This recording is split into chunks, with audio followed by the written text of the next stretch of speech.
प्रदर्शन केलं जाणार आहे, उमेदवारी अर्ज भरला जाणार आहे. शक्ती प्रदर्शन कुठलंही शिवसेनेला करण्याची गरज नाही.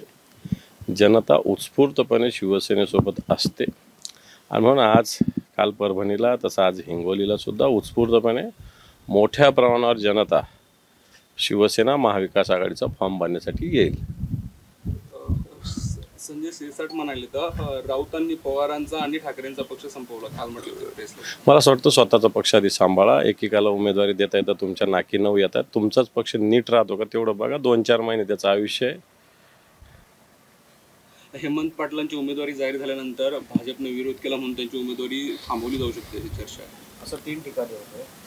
तिन्ही ठिकाणी जे आहे मी जेच म्हणलो ना, आता संजय शिरसाट बोलले ना की संजय राऊत पक्ष सांभाळत आहेत, तर तुमचा उमेदवार दिलेला तुमच्या पक्षाचे उमेदवार सुद्धा भारतीय जनता पार्टी ठरवते. असं शिवसेनेत कधी उद्धवजी ठाकरे साहेबांना किंवा बाळासाहेबांना कधी भाजपने नाही केलं. तुमच्यात दम नाही ना, तुमच्यात ताकद नाही ना, म्हणून तुम्हाला असं करतात तुम्ही. कारण तुम्ही त्यांच्या दाड्या आणि त्यांचा कुर्निसात करण्यातच तुमचा वेळ जाणार आहे, तेव्हा तुमचे असेच हाल होणार आहे. सांगलीच्या जागेचा पेच वाढलेला आहे. विश्वजित कदम यांनी राज्याच्या प्रचार जी समिती आहे, राज्य प्रचार समितीला वर बहिष्कार टाकला. त्यांचं पत्र लिहिले कारण सांगलीची जागा काँग्रेसला द्या असं म्हणतात. मला असं वाटतं तो काँग्रेसचा अंतर्गत विषय. जागा वाटपात ती जागा शिवसेनेला सुटलेली. चंद्रहार पाटील शिवसेनेनं उमेदवार सुद्धा जाहीर केलेले. मनधरणी केली जाणार आहे का शिवसेनेमध्ये? अशी शिवसेना कोणाचीच मनधरणी करत नसते. 40 गद्दार गेले, त्यांना तर फुकट विचारलं गेलं नाही. आम्ही यांची कोण करेल? गुलाबराव पाटील काल बोलताना संजय राऊतांना पसंती म्हणाले. त्यांचे संस्कार ते दाखवतात. उद्धवजी ठाकरे साहेब कोणतं नेतृत्व आहे, देश त्यांना मानतोय. गुलाबराव पाटील बोलतात त्याच्यावर आपण काय बोलणार?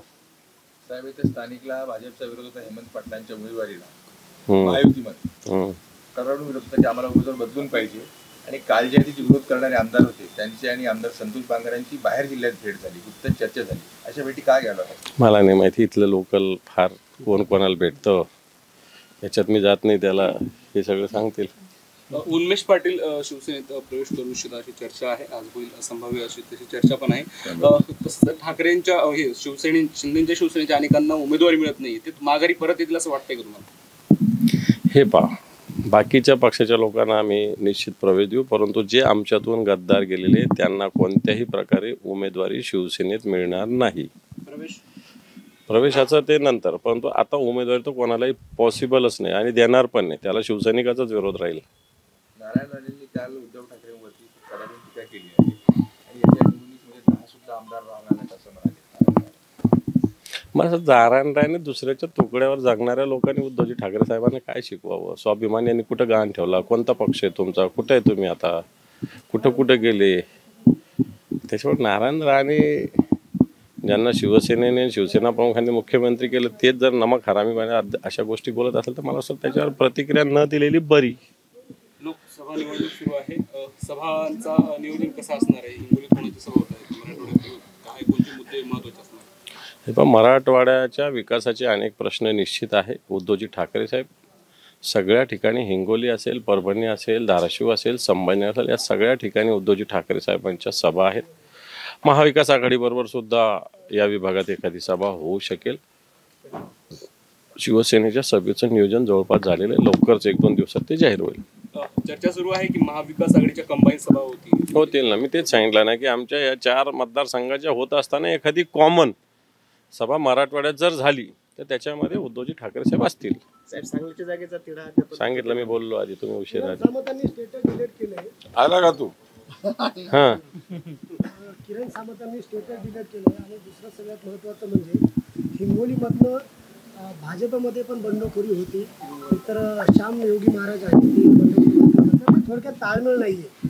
काय सांगाल? मला असं वाटतं त्यांच्या पक्षाविषयी मी काही बोलणार नाही, पण शिवसेनेचे उमेदवार नागेश पाटील आष्टीकर यांची घोषणा झालेली आहे. आज आम्ही फॉर्म भरतो. प्रचाराचं सुद्धा जोरात सुरुवात झालेली आहे. ऑलरेडी मागच्या आठवड्यात उद्धवजी ठाकरे साहेब इथं मतदारसंघ निहाय जाऊन आले आणि आमचे सगळे स्थानिक नेते या हिंगोली मतदारसंघातले कामाला लागले. बाकीच्या पक्षात काय होतं हे बघायला आम्हाला मुळीच वेळ नाही आणि आम्ही आमचं काम करत राहू. बाकी भांडत राहा, काय उमेदवारी मागत राहा, मुंबईला जात राहा. आमचे तसं कोणालाही मुंबईला जावं लागलं नाही. आमची सामन्यात यादी आलेली आहे. उन्मेष पाटलांना तुम्ही अचानक घेताय गद्दारांसाठी, तर तुम्ही म्हटलं की दरवाजे बंद झालेले आहेत. गद्दार कोणते? जे शिवसेनेतून गेले ते गद्दार, त्यांना गद्दार म्हणतात. येत्या 1-2 दिवसामध्ये अजूनही काही लोक तुमच्याकडे येण्यास उत्सुक आहेत का?